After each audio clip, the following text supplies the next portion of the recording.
Brad is a leading authority on web-based training, serial entrepreneur, and the most kick-ass Instagram page in the entire world. Brad, man, welcome today, my friend. Thanks, man. I like that introduction. Appreciate you. Hey, listen, tell everybody a little bit about that may not know who you are. Tell everybody a little about who you are and what you've got going on right now. Well, ultimately, I'm a software company CEO, which never should have been that ever. But at the end of the day, that's what I am. I'm the CEO and founder of a company called Lightspeed VT, which is the technology behind most of the online learning systems from some of the top names, franchises, brands out there. I created it 20 years ago when I was basically training people to close and persuade people, and discovered kind of a formula that really made training way more effective and scalable.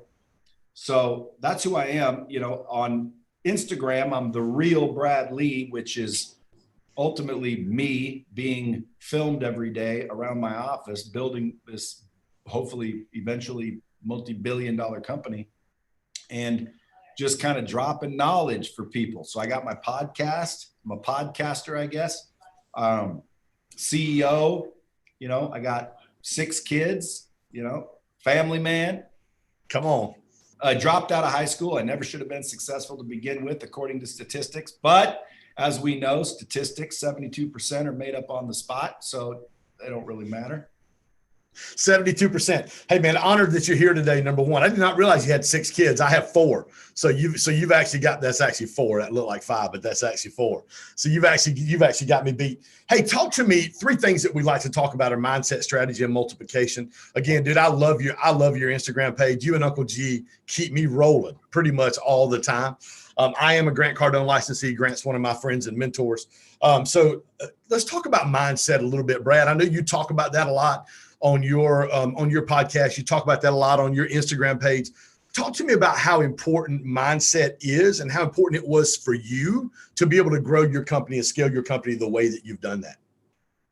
Well, I think it's vital. It's crucial. You know, what I talk about when I'm kind of coaching or talking to people, there's 5 boxes that you have to be concerned with. These 5 boxes will basically set up your entire life. The first one is mindset. I call them the 5 M's. The first one is mindset.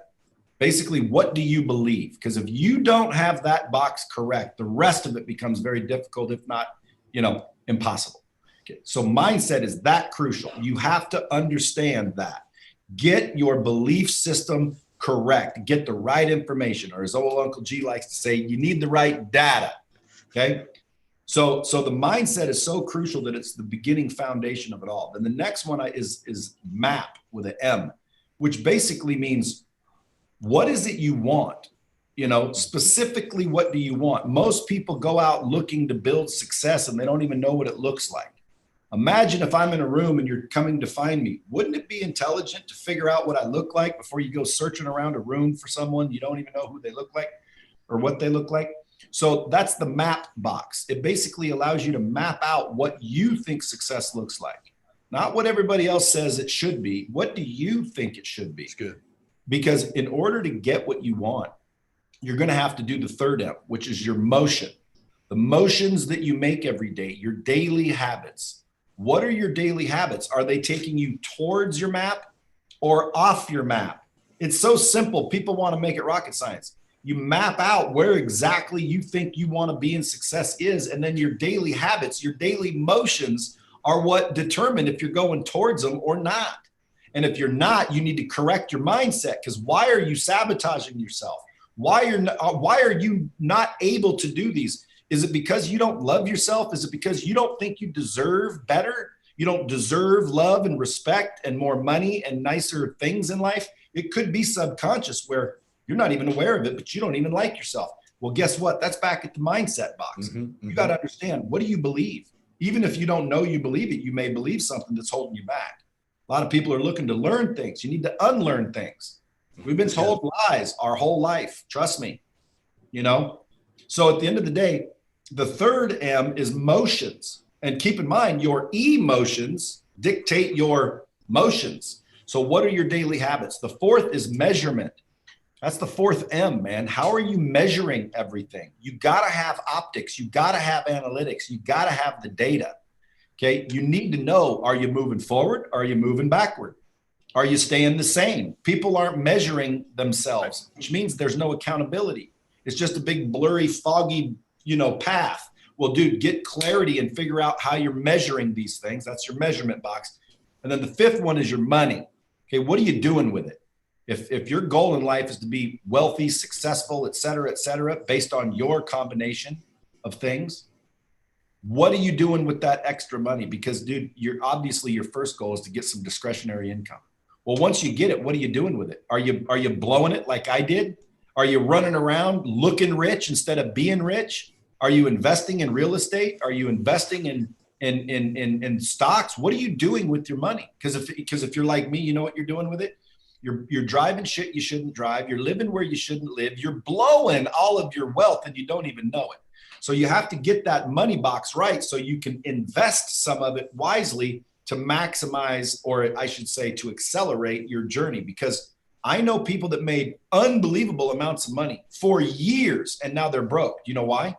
Because they didn't have the money box figured out. They blew their money. They lived in fancy houses. They drove Ferraris. That was like, man, they were living the life. And by the way, everybody thought they were rich. And technically, by all visual indications, they were. But guess what? They weren't. They were just broke at another level. Right. I was broke at another level for years. I looked rich, but I wasn't actually. I mean, technically, again, I'd rather. So Brad, let me ask you a question. So what was the switch that flipped for you on the money box? Like, what was it that woke you up? Believe it or not, it was probably in the last 3 to 5 years, and I'll give credit to Uncle G. Okay, as you know, him and I, go way back. Okay, yes, he knows. Yes, I do.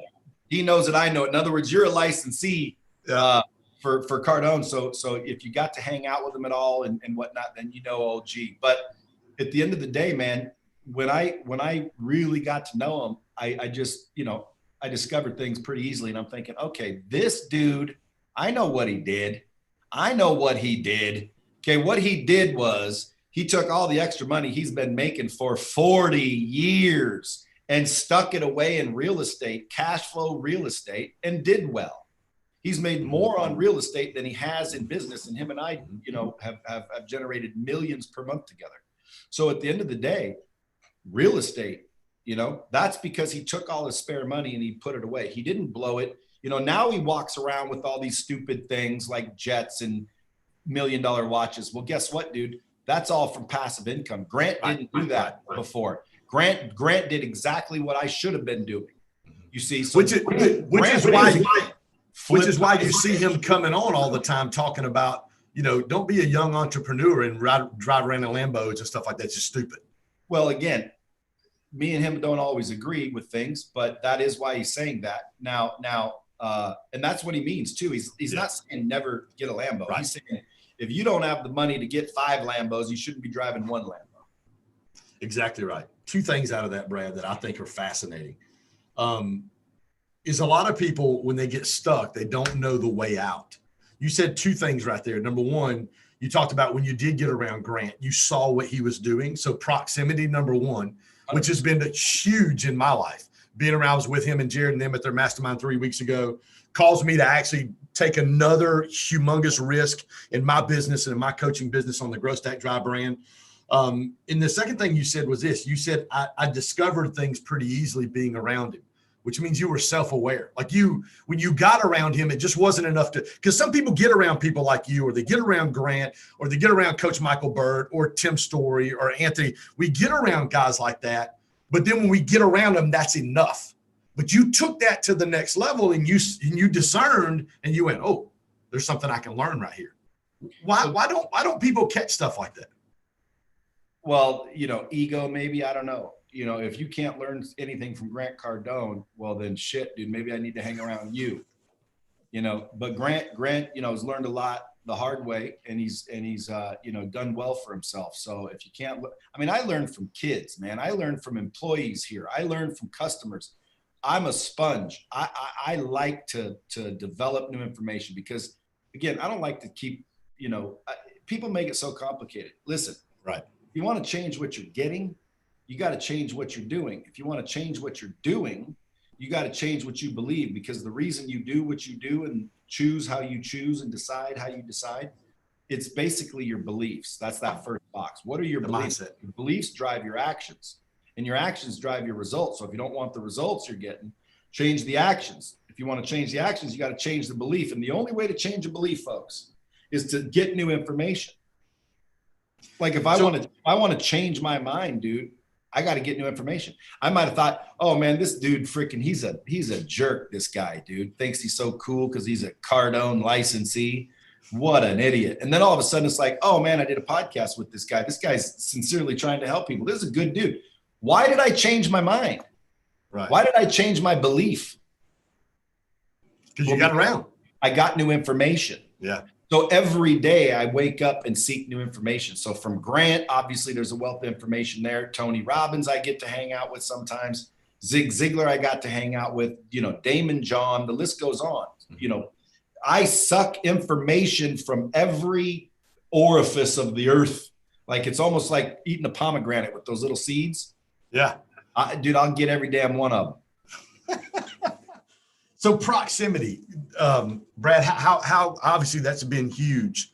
How much of a daily routine or those kind of things, the teachability part's huge. That's one of my 5 core values: passion, focus, intentionality, teachability, and flexibility. So, and I tell our team all the time, so teachability means I'm not only open to feedback, but I'm actively pursuing feedback. That's it's not enough for me to come get it, but I'm going to go find it. That's a lot of illities. I know, right? But it rolls off the tongue good and sounds sexy on a podcast. So it is what it is. Out of those 5 boxes, the mindset, the map, the motion, the measurement, and the money, where do you see people with the biggest disconnect out of those 5? Mindset, money, and why do you? All of them, dude. Right. You can see how you're disconnected the whole way down. If you can't do the things that you know you need to do to get the things you want to get, there's a reason why you won't allow yourself to make those decisions and choices and discipline, right? So ultimately, that's your mindset. You have a belief problem.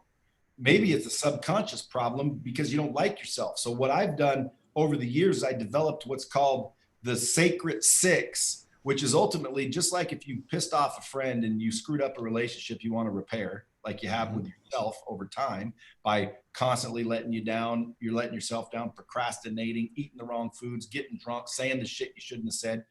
All of that gets recorded. And pretty soon it's like you yourself subconsciously think, dude, this guy's a freaking flake. So just like a relationship with someone else, you want to apologize to yourself, right? And forgive yourself. So you wipe the slate clean. That's step 1. Step 2, you want to commit. Now look up the word if you're curious as to what that actually means. Commit means you're going to do what you say you're going to do from this point forward. Period. End of conversation. Now, if that gives you anxiety, it's because you already know it's good. You're a flake, and you need to fix that because flakes don't win. Okay, flakes are always discovered.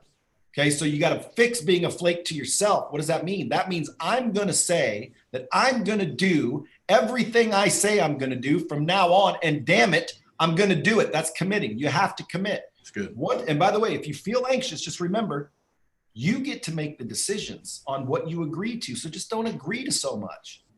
Like, be mindful of what you're agreeing to. Just, if you don't want to commit, don't commit. But at the same time, when you do, you better do it. So boom, that'll repair a lot right there. So now, and by the way, your subconscious, act like it's another person just watching you. Okay, it's going to see if you're going to do it. And if you don't do it, you're going to jam yourself up even worse. So make sure you commit. Step 3, you want to rack up the wins, bro.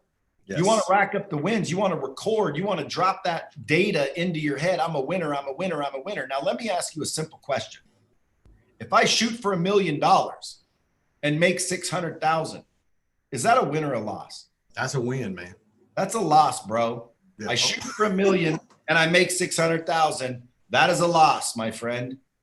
The subconscious doesn't know the difference between a big win and a little win, but it does know the difference between a win and a loss. So what I suggest, unlike 10X and everything, is reduce that down. And again, there's obviously validity to 10Xing, and you should in a lot of ways. But on a day-to-day basis, you want to rack up some wins. to get that information in there, you need to win every day at least 5-10 times. So every day, just set 5 or 10 goals that are easily accomplished. I'm going to wake up and work out tomorrow. I'm going to walk 1 extra block. I'm going to eat 1 less cheeseburger. I'm going to freaking get up 10 minutes earlier. Like, dude, can you eat 1 less cheeseburger? Okay, boom. Things you can accomplish. Now you're racking up the wins. And believe it or not, they can be insignificant. Like, so what? I got up 10 minutes earlier, but your subconscious is going, damn, the dude apologized. Damn, the dude's doing what he says he's going to do. Damn, the dude's winning daily. And so now 30 to 60 to 90 days later, reprogram. Well, what happens is you start to actually make yourself realize, dude, you do win. You are a good person. And then ultimately you start walking a little taller and being a little more proud of things. And then sure enough, you'll start getting the haters and the headlines come out, which are all negative self-talk, all that crap. You want to just block it out. Why? Well, because, man, you're feeding the mindset, you're feeding the mind with wins and positivity. You're not there to listen to anybody's crap. So when the haters start hating because you start actually feeling like you deserve more, and you do, you'll get the people that are like offended by that. Well, who the hell do you think you are? Oh, you're too cool to hang out with us anymore, huh? It's like, dude, you start to identify them. Well, immediately block out all hate and headlines. COVID, we're all dying. Nobody's dying. Come on, stop it. Okay. Right. Keep the headlines out. Don't listen to the nonsense. So at the end of the day, that's number 4, which is block out all negativity, including your own. Then the 5th sacred thing, after you block out all negativity, is you need to visualize on a daily basis, but visualize correctly. There's a lot of people out there, but they don't visualize correctly. They say things to themselves thinking they're affirmations, and they're really pulling themselves farther apart. So like, for example, I'm going to be a millionaire. If you keep saying I'm going to be, that is a future tense. It's never going to happen because you're sitting there going, I'm going to be, I'm going to be, I'm going to be. No. You can't do that, number 1. What does your house look like? Your dream house, what does it look like? Do you know what the carpet looks like? Do you know what the furniture looks like? You want the jet? Does it have chrome? Does it have gold? What's the carpet? Are your initials in the, everything, dude, you need to visualize on a daily basis. Do you realize that they did a test? They had a team of basketball players shoot free throws. One of them just think about shooting free throws, and one of them doing nothing. The one that did nothing improved 0. The one that practiced free throws improved 23% or 28%. And the team that just thought about practicing shooting free throws, they just thought about it. They didn't do it. They improved, I think, like 26%, like damn near. So almost the same number. Dude, your mind doesn't know the difference between real experience and imagined experience. So get yourself experience. I heard John Maxwell tell a story one time about a guy that was in Vietnam who loved to play golf, and they asked him how he made it through the torture camp, basically the POW camp he was in. He said, every day I played a round of golf in my head at the best golf courses in the world. He came home from Vietnam and literally walked out on the golf course and shot par after being a POW for several years. See, there you go. Exactly what you just talked about. So again, I mean, that's just the, it's proven. So then the sixth one is basically seek new information, outdo yesterday. There's too many people comparing themselves with other people when you need to compare yourself with yourself and just outdo the day before. So if you're seeking information on a daily basis, every single day you're looking for new information. If you're the one talking, it's probably not new. Okay. You already know you're not learning when you're doing the talking. Okay. So listen a little bit more, seek information, absorb information. So your mind will change, and your mind will change, and your beliefs will change. And then your actions will change. The decisions will change. The choices will change. And then the results will change. So that's the sacred 6. And basically it's to repair the relationship you have with yourself. So you stop sabotaging yourself. Then you just implement the $1 million morning. And if you do that every single morning, you're done. Now, the $1 million morning is very simple. You need to wake up with so much enthusiasm. It blows your mind. Now, people are like, well, when I wake up, I got a car payment due. I got to fix my car. It's broke down. Like, what's there to be pumped about? Well, now think about it like this. Okay. If I handed you $1 million cash, no strings attached, what would you feel? People are like, man, I'd be pumped. I'd be excited. I'd be relieved. Okay, so that $1 million makes you feel all those things. What if I said, I'll give you $1 million, but you can't wake up tomorrow? People say, well, of course not. And I say, well, there you go, dude. You're acknowledging that $1 million is not worth not waking up. So essentially what you're saying is waking up is worth more than $1 million, and you do it every single day. So I call it the $1 million morning, because if you wake up and realize you just got something admittedly worth more than $1 million, and if you think about it, probably more than 10 million, 20 million. So every morning you get $1 million cash. It changes your perspective, and now you start becoming excited, and everything's an opportunity. I get to fix my car today. Right. I get to go to work and earn the money to get caught up on that bill. I get to get a collection call. I get to freaking do shit. Not I have to do shit, boo-hoo.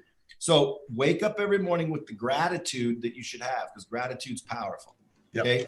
One more thing about gratitude that people don't understand. Have you ever got like a kid or a relative, someone's, your brother or sister's kid, something real nice, and you were hoping they'd freak out and be like really appreciative, and they're not? Did you ever like think to yourself, what a little prick? You know what I'm saying? So does that make you want to go get them something new and nicer, or something less? You damn near want to take back what you gave them. That's exactly right. Okay, so dude, what if God was like that? What if the universe is like that? And you wake up and you have stuff like eyesight, mobility, and you don't give a rat's ass. You're crying because you don't have a nice enough car, boo-hoo. So it's almost the equivalent where if the universe or God or the powers, because I believe there's definitely powers. So at the end of the day, those powers, laws of the universe, basically say, if you're grateful, I'll give you more. Mm-hmm. If you're not grateful, I'll take it away. So like, I always ask people, if you knew that when you went to bed, you would wake up with only what you thanked God for the night before, what would you be thankful for? And they're like, oh, everything. Right. So fix your damn attitude. Okay. That's the $1 million morning. So hold on. There's 4 more. Now, every single morning when you wake up, not, oh, I got a day off. Every single morning when you wake up, you shift that perspective. So everything's an opportunity. Then you focus on 4 things. Number 1, you focus on, and this one's the one of the most important. Okay. Every morning when you wake up, you need to focus on your health. Why? Well, because folks, you'll give all your money away to get your health back. So every morning you wake up and you do a little air squat, you do a little push-up. I don't want to hear I can't afford the gym. Get your big fat ass moving. That's all you got to do. Get your blood pumping. Okay. Quit making excuses. Just drop to the floor and give me 20. Get that blood pumping and have one nutritious meal. Get one nutritious meal into your body. Okay. Now that's health. Focus on your health. Okay. Focus on your relationships, because again, relationships are the new economy.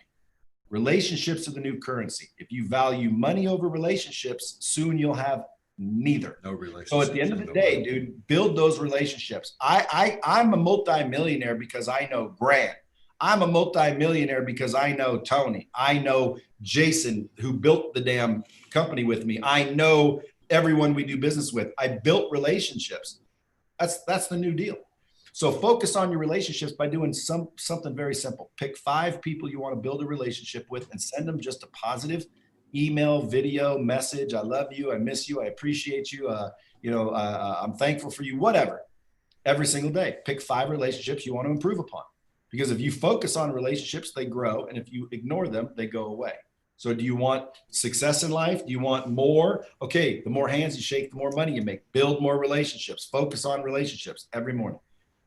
Health, relationships. The third one, okay, you want to focus on your money. Anyone that tells you money's not important just hasn't had enough. Okay. Right. Money is very important. It's like oxygen mask on the planes, man. You need more to make more, to do more, to be more. We reach our potential by having access to things, access to culture, access to books, access to mentors. We develop by having access to things. And unfortunately, we live in a world where money is required. So you want as much of it as you can if you want to make the biggest impact and get the most access to things the most proximity, if you will, which develops you even further, et cetera, et cetera. So every day, focus on your money. Every day. People, oh, it's not about money. Dude, stop with the stupidity. Focus on your money. Write down 5 things every morning that you have to do today to drive revenue. Every day, drive revenue. Drive revenue. You're focused on it. What you focus on grows. What you don't focus on goes away. Don't be hating on money, folks. And then the 5th one is, again, the mind. Okay. Every day I open up a book, 15, 20 pages, or throw on an audio while I'm working out, 20, 30 minutes of freaking audio book in my ear. I'm learning. I'm seeking new information. If I already know it, I don't want to, I'm not looking for shit that I know. I'm looking for shit I don't know. Okay. Because I need new information. What I'm getting now is from the information I have now. I need new information to get new things. It's good. Now, again, this isn't rocket science, folks, but it's real simple. Okay. Keep doing what's working, do more of what's working and less of what's not. Anyway, that's the $1 Million Morning. So if you wake up, do the $1 Million Morning, you go repair yourself with the Sacred 6, and then you focus on the 5 M's, bro, you're going to be so much better in a year from now. It's going to blow your dome. So one of the things I talk about a lot is incremental, not monumental. We've got this Orville Redenbacher kind of microwavable. We want it yesterday kind of thing. And if we'll just do incremental things over time, it always turns into monumental. So we've got a couple minutes left. So I want to ask you real quick, Brad, about this whole COVID thing. Like where do you see this going? I know you're not a prognosticator, but you really are. I've listened, I've followed you now for as long as I've been following Grant. And some of the stuff you've said, obviously in 60, 90 days is really come to pass. Where do you see that? Where do you see us going? What do you see this turning into? The elections in 3 months? What do you see for the rest of 2020? Well, this is a long conversation, but I mean, I see it hopefully getting better, obviously, after the election. I see this as a great opportunity to cause chaos and blame the current president for the condition of the country, even though I think a lot of people are waking up and realizing it's not the president, folks. The president's not going to save you or ruin you. Okay. This is a whole network of people screwing us up. Mm-hmm. They're telling you about a flu bug, basically, that has less death than a flu bug, right? And by the way, the data shows it now. So quit. If you were saying it 9 months ago or 3 months ago when I was saying the same thing and everyone was saying I'm nuts, okay, look back on my social media, dude. I said it from day one and I'll say it now. Look, is COVID real? Of course I think it's real. Do I think it's got a massive death rate? No, it doesn't, and the data proves it. So why aren't we hiding from the flu? Why aren't we forced to wear masks from the flu? Why are we shutting down our small businesses? Why are all the big businesses still open? Why is Jeff Bezos, Mark Zuckerberg, and the big tech companies worth 3 times as much, but the mom and pops, the bars and restaurants, the gyms, the health clubs, they're all going out of business? Why? Well, that doesn't make any sense. Why are we forcing all these businesses to close? What for? For a flu bug?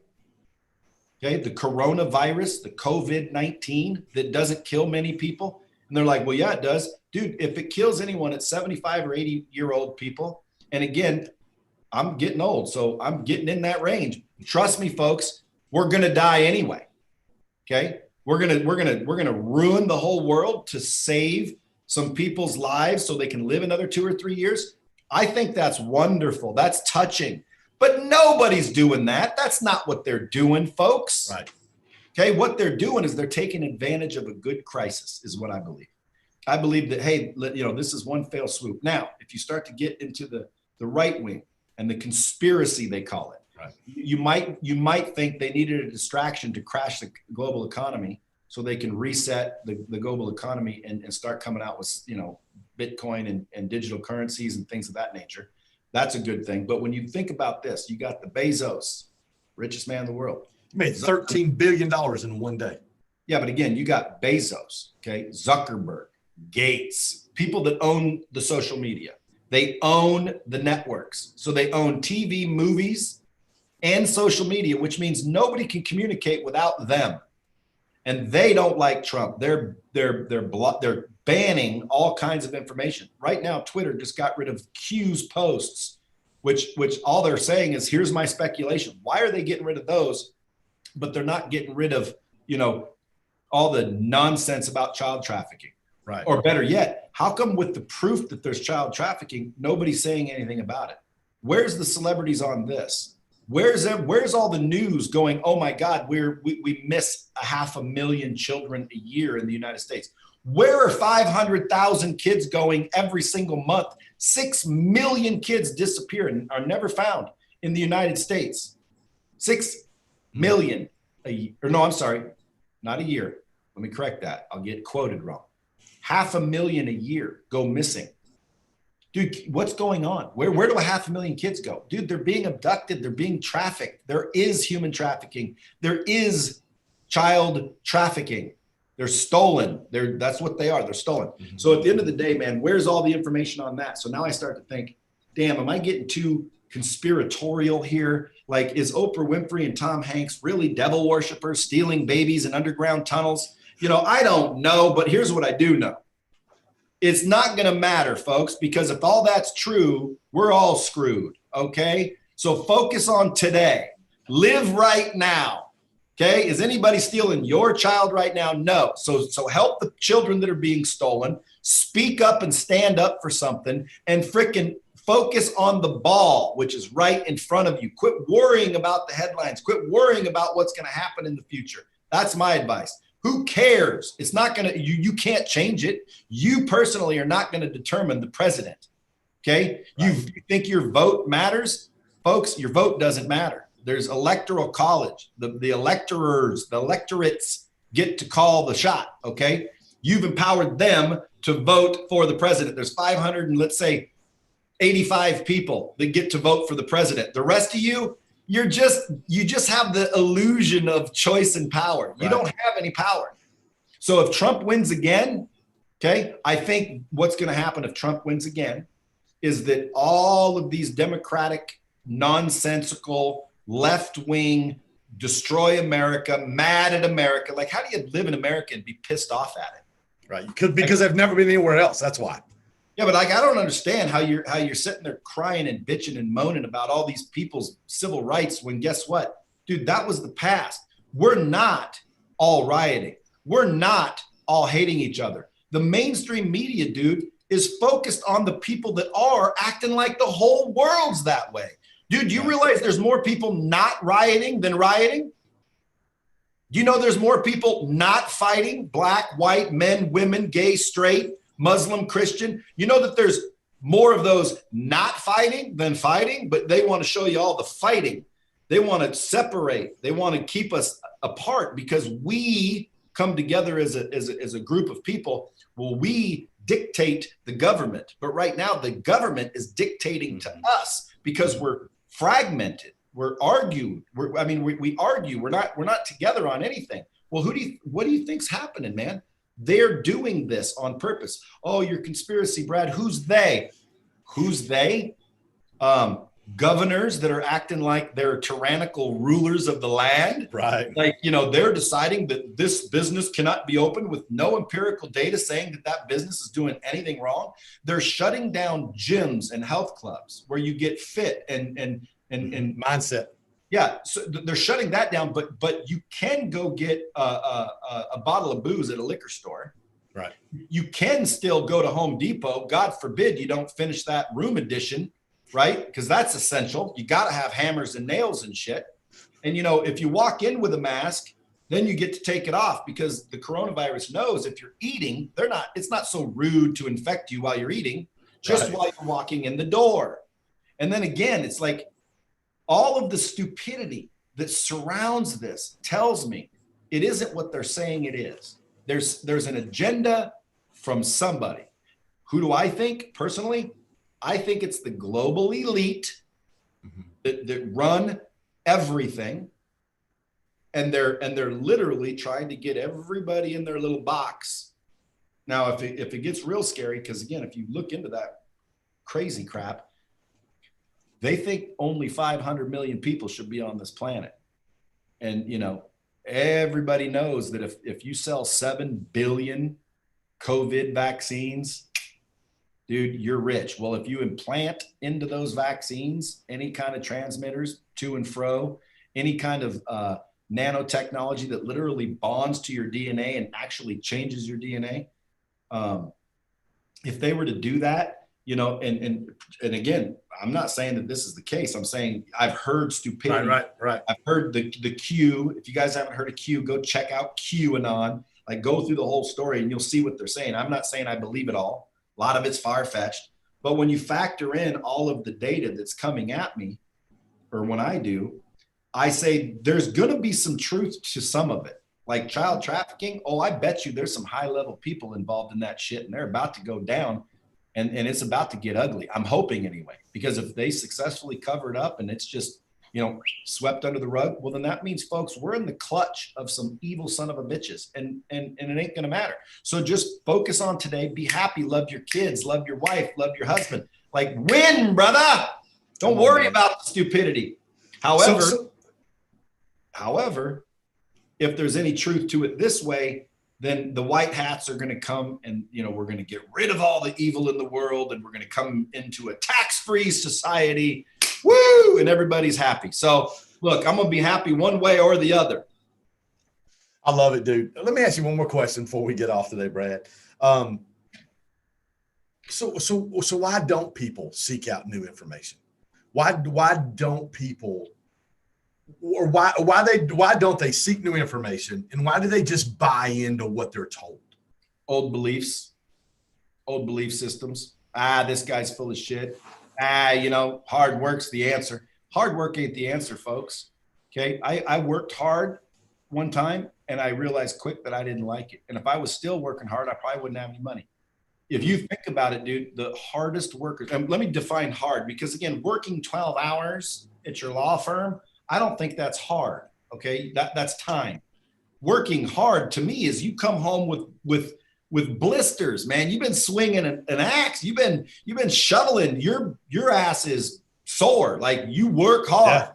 Okay. The hardest workers, by that definition, are usually the ones that are working for minimum wage. They're the ones that the rich people, or the wealthy people, pay to do the shit they don't want to do. So why say work hard? Okay. What does that mean? You have to unlearn some of these things. Our belief systems are wrong. And by the way, some people, they haven't ever been taught this, and it takes mistakes, and it takes kind of being awoke a little bit to start to realize, hey, wait a minute. The hardest workers aren't the ones making all the money. They're the ones paying the hard workers. Okay. Wait a minute. Time, you hear we only have 24 hours in a day. Dude, I personally have 824 hours in my day. People are like, well, how's that possible? I have 80 employees, right? They give me I have 100 employees that give me their 8 hours a day. That's 800 hours a day I have. But yet you're led to believe we only have 24 hours. That's not true. So it's kind of perspective with a little bit of, realization, knowledge, and then the rest is application. Because again, you can know everything and not apply anything, and you end up with nothing. So really what you need to do is, just like I said, seek that new information. And the only reason someone wouldn't is because they don't know to, and now they do if they're listening to us, or they don't believe they should, or they don't believe they're worth it. And either way, dude, those five M's, the Sacred Six and the $1 Million Morning, will fix all that for you. Dude, I love it. Mindset, map, motion, measurement, and money. Phenomenal. And I think the mindset is that's what I talk about a lot, is mindset. That's what I've gotten from you. That's what I've got from Uncle G, is really that mindset, that incremental, not monumental, every single day getting up. You talked about wins. My thing is think first downs, not touchdowns. Just get a first down. Just move the ball down the field every single day. Get a first down, and eventually you'll get a touchdown. The game of life is based on inches. Exactly. Brad, thank you, my friend, for being with us today. I'm honored that you took some time out. I know you're a busy man. And, man, just appreciate you being here, and appreciate you. I just appreciate your message. I appreciate what you do, it's everything you have going on in life, to be able to keep people woke and informed. I'm super grateful, my friend. Dude, it's my pleasure, man. And thank you for having me. Most definitely. Hey, guys, thank you for being a part of our Grow Stack Drive podcast today and the one and only Brad Lea. Look forward to seeing you guys tomorrow, noon Eastern time. Brad, thank you, my friend. Enjoy your day, man. Stay woke, bro. See you later.